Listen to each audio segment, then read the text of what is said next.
kaikille! Ensinnäkin mä haluan sanoa, että video ei ole tullut pitkään aikaan siksi, koska mä oon nyt kiinnostunut tosi paljon enemmän niin kuin piirtämisestä ja muusta semmosesta.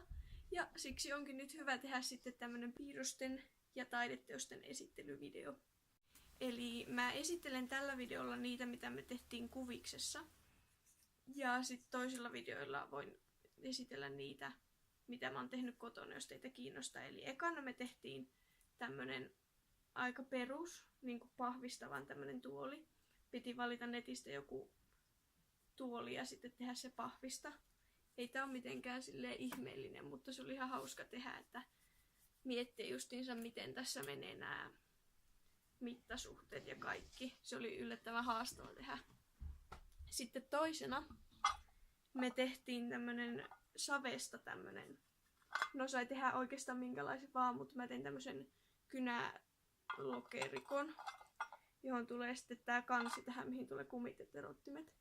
Ja mä kaiversin tuohon pohjaan, että mitä siihen tulee. Eli jos tästä nyt näkyy, niin tuohon tulee terottimet ja kumit. Tähän tulee kynät ja tähän viivottimet ja muut semmoset. Mutta sitten me tehtiin semmonen, että piti ryhmissä suunnitella joku puisto, niin, joka tulisi vaikka tähän Ivallon kylälle. Niin sitten me tehtiin siihen se pohjapiirstus tai kartta yhdessä. Ja sitten piti valita yksi rakennus tai joku semmoinen juttu, mikä siellä on. Ja koska me tehtiin tuo huvipuisto, niin mä tein siihen tän jäätelökojun.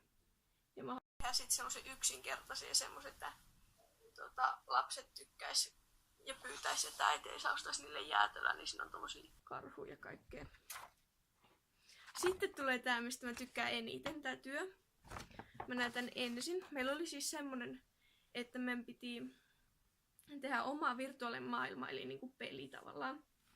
Ja meidän piti tehdä se oma hahmo ja sitten se ympäristö, missä se hahmo on. Ja tässä on se mun hahmo.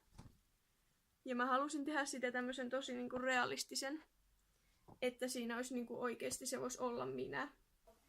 Ja mä jotenkin innostuin kauheasti tästä koko työstä, niin mä tein tästä tämmösen tosi yksityiskohtaisen. Ja sitten mä halusin lisätä sen siihen, että mä harrastan jousiammuntaa. Niin, että sillä tavalla mä voisin myös metsästää. Koska tää mun niinku peli tai maailma oli semmonen, niinku, että sieltä, että maailmasta olisi loppunut esim. Öljy ja sitten sähköä ei ole enää saatavilla. Niin sit pitää selvitä jollain muulla tavoilla. Tää on tosi iso. Mä otin erikseen myös videota tästä, että te näkisitte paremmin. Niin tää on semmonen, että täällä on toisella puolella on kaupunki.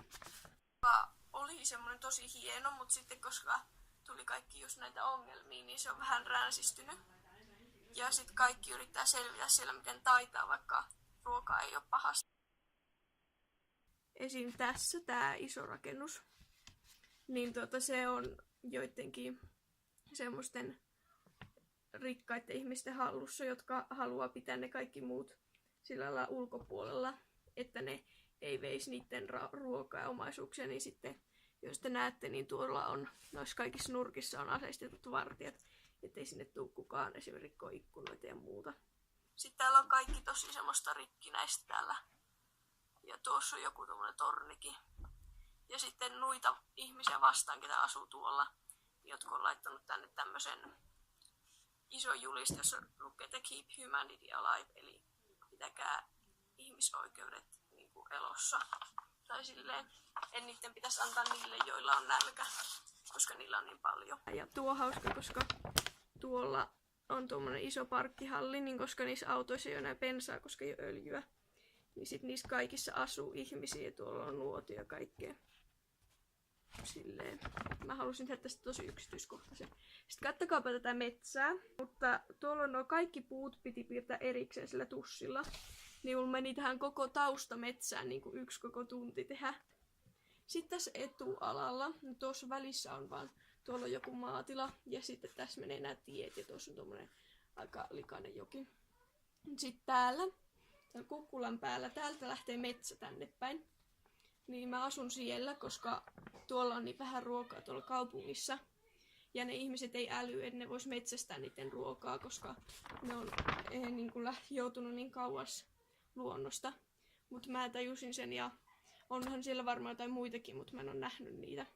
Mä asun tässä rämäautossa, jonka joku oli rahannut sinne ylös joskus vaikka kuinka kauan aikaa sitten. Mä nukun siinä takapenkillä ja sit siellä on kaikkea, tuolla on mun vaatteita ja täällä takapenkissäkin mulla on jotain puita ja roinaa.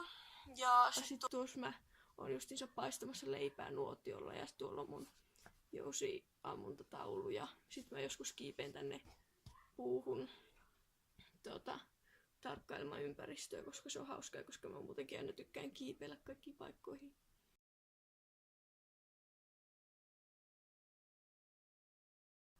Rupesin suunnittelemaan kokonaista tarinaa ton ympärille.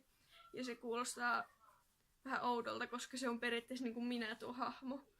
Että tekisi itsestä jotain tarina tai silleen. Ei oikein voi sanoa, että tekisi kirjaa, koska siitä ei tulisi kirjaa, mutta että jotain semmoista tarinaa. Se on jotenkin hauska idea tuo koko juttu, niin mä innostuin sitä kauheasti.